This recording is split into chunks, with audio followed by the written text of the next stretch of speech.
when you were in college, you had some mental health struggles that were Yeah.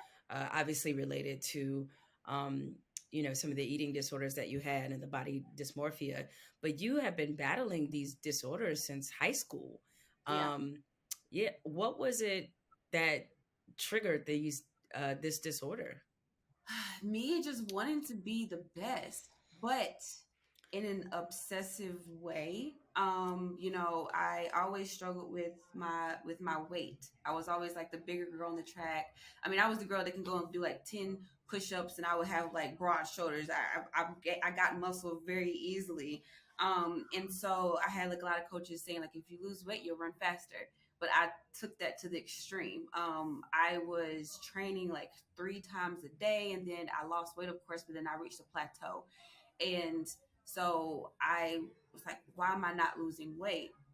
And so I turned to bulimia. I ended up having bulimia, and so that's kind of where that came from, and it just carried on. And me hiding it from my family and my coaches, but it was just this extreme obsession with trying to be the best and being obsessed with it, but doing it in a very, very unhealthy way. How long did it take you to fully comprehend that you really had a problem? I would say, I feel like I always knew that I wasn't supposed to be doing it because I did it in hiding. Like no one, my friends or family, they didn't know. But when I realized it was out of control, it was when I got actually injured my senior year, and I always thought that I got injured because like my body wasn't getting the nutrients and everything that it needed. And I decided once I got my scholarship, I was like, okay, I'm not doing this anymore. I'm gonna go to college. I'm done with this. But I couldn't stop doing it. I was going to college, and then I would binge eat, and then I would throw my food up. And I realized, okay, this is an issue because I actually said I wanted to stop, and I can't. And every time that I would eat and I would try to just keep it in my stomach, it made me, I had anxiety. Like I just wanted to go and just throw it up, and that's when I realized this is an issue. This isn't healthy. This isn't right. So I have to try to figure out how to face this problem and fix it. So, how were you able to change kind of that negative relationship that you had with food? It was a lot that went on. After I left the University of South Carolina, I feel like I ran away from my problems and tried to run to a new school instead of facing what I was going through. I was put on medication for depression, and then I stopped cold turkey. I did the same thing. I'm gonna go to a new school. I'm gonna start over. I'm not gonna throw up my food anymore. I'm not gonna take these pills. I'm gonna start right. But it started cold turkey, and you can't do that. So I completely just relapsed into depression, and I ended up in a mental hospital. And so that's how my family found out. And so for me, that was my turning point because I wasn't comfortable being vulnerable and letting my family and friends know about what was going on. But once they found out, I had to face it. And I had to tell them, and they were super supportive. They were big on, they said, just come home. I went back to Knoxville, went back to, that's where University of Tennessee came into part. But I was able to like lean on and rely on my family. Once I was vulnerable, I was able to face what I was going through and get help. And so I got professional help, and my parents helped me and supported me. And I took a year off from track. Because I wanted to walk on to the University of Tennessee, and I had a coach who was very big on you can't perform on the track if you don't have it together mentally and have it together at home. And my coach at Texas A&M was like that too. He actually benched me. He was like, you can't run. We're putting your mental health first. And so I took a year off from track and got my mental health together, and I leaned on my family and was vulnerable, and that was my turning point. Yeah, I mean, I think most people, when you think of eating disorders, that's not an issue commonly associated with Black women. Mm. And I, I'd love for you to answer whether or not you felt any additional, be it burden or shame, because this isn't a problem that's talked about in our Yeah. community. Yeah, I definitely felt alone. Like it was, I felt like, yeah, as a black girl, like we don't deal with these issues. We don't deal with anorexia or bulimia. That was just some, because it was never like talked about in my community, or I didn't know anyone else that looked like me that was going through it, or even in the media, like movies or books or whatever, I never heard of a black girl that was dealing with eating disorders. And so I definitely felt alone. I felt that's why I hid it so much. Like I was so ashamed of it.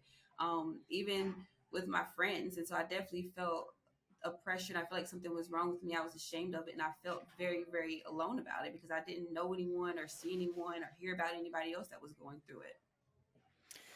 Yeah, as and you took all that and you walked away from track and then you find your way into wrestling, and I'm sure you weren't thinking that one day I'm going to be in the WWE. So No. what was it? I mean, Mark Henry, who is in the WWE organization, like you, what was it that convinced you like this makes sense? Yeah, I didn't watch wrestling growing up, and so I never imagined myself being a WWE superstar. But after track, I found CrossFit because my whole life I was an athlete, and in college I was an athlete. And I was like, what do I do now? Athletics has been such a huge part of my life. What do I do? So I found CrossFit, saw these beautiful women with muscles doing these amazing feats of strength. I'm like, my body is made like that. I can finally be proud of my body, eat food to fuel my body, my muscles, and do these amazing feats of strength.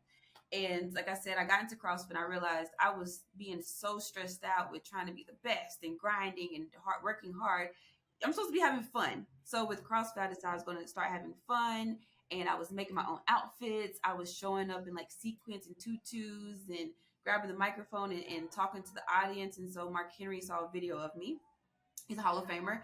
He's like, you're doing everything that it takes to be a WWE superstar. Have you ever thought of doing that? And I was like, no. But when I started thinking about it, I'm like, that makes sense. Like I am doing that. I'm wearing the gear and cutting promos, have the athleticism. And he's like, I can get you a tryout, but I can't get them to hire you. Just go be yourself.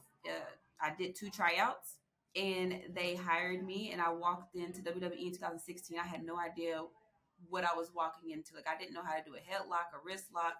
I didn't know how to do anything. And so I just wanted to capitalize on that opportunity. And I knew that it was a lot of people that wanted to be in my shoes and had dreamt of this since they were a kid. So I'm like, I feel like I'm still in somebody's dreams. So I have to take advantage of this. But I completely fell in love with it. And I didn't realize it was my dream until it became my reality. So it's like, never imagined it, but now I can imagine myself doing anything other than being a WWE superstar.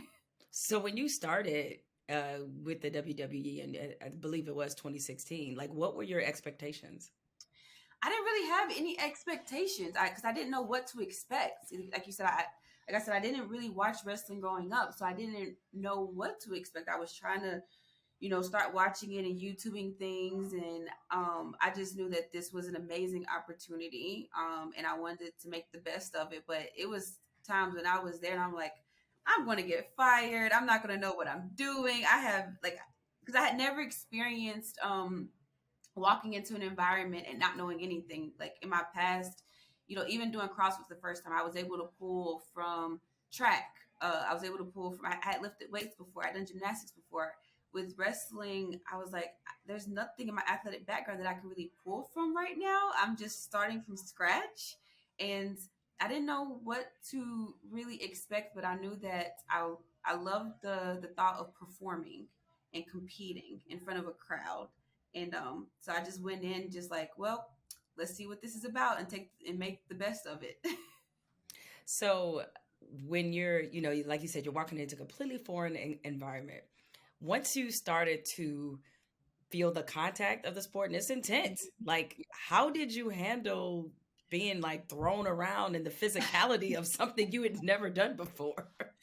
That's the thing. I walked in not realizing like what is okay, how much of this is going to hurt. It all hurts. Like people don't realize those ropes that we hit are hard. I remember my tryout, I went back to my hotel room and my whole back was black and blue from being bruised just from hitting the ropes. And but the more you do it, your back gets callous. You figure out how to hit the ropes the right way. But it all hurts, and I remember like thinking that like, well, this all hurts. What goes up must come down. And it was really an eye opener for me too, because I had an athletic background. You come into WWE, you think, oh, it's just you're just in there, wrestling each other. There's a whole performance aspect of it. We're on live TV. We're performing at the same time as doing amazing feats of strength. And I realized how much of it Like wrestlers are athletes. We are athletes to the core. And so I realized it's a physical part of wrestling, but there's also a performance part that I had to learn, because when I ran track, the gun would just go off and I was worried about competing. When I'm in the ring, I'm worried about competing, but also performing in front of thousands and thousands of people.